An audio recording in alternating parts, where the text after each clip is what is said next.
Even as major general level talks are being held at Galwan Valley, Chinese Foreign Ministry spokesperson said that India should not misjudge the current situation or underestimate China's firm will to safeguard its territorial sovereignty. China blamed India for breaking consensus and crossing the line of actual control. In the violent conflict on Monday, 20 soldiers, including a colonel, laid down their lives for India. Army sources have said they believe some 45 Chinese soldiers were either killed or injured.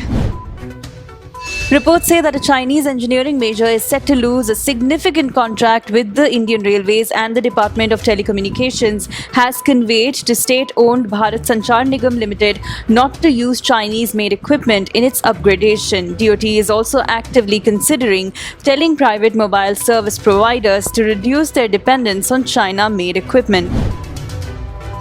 Nepal's National Assembly on Thursday unanimously passed the Constitution Amendment Bill to update the country's political and administrative map, incorporating Indian territories. India has termed the artificial enlargement of territorial claims by Nepal untenable.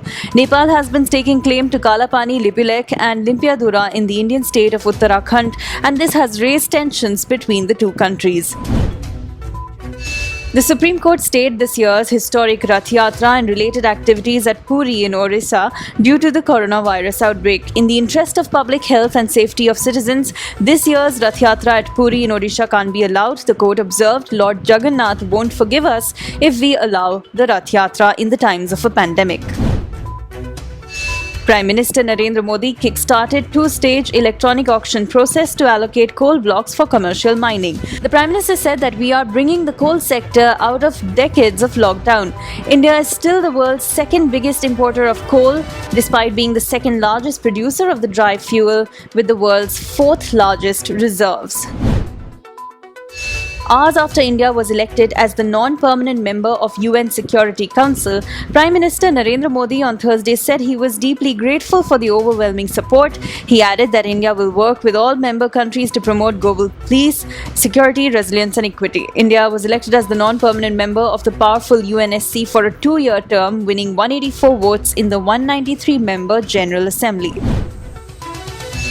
Actor Sushant Singh Rajput's friend Rhea Chakraborty, also an actor, recorded her statement today with the Mumbai police, which is investigating his death. 10 people, including Sushant Singh Rajput's friends, family members and aides, have given their statements till now. Sushant Singh killed himself on Sunday by hanging in his Bandra apartment. Former US National Security Advisor John Bolton has claimed in a new tell-all book that US President Donald Trump virtually pleaded with his Chinese counterpart Xi Jinping at a G20 summit for help in his re-election.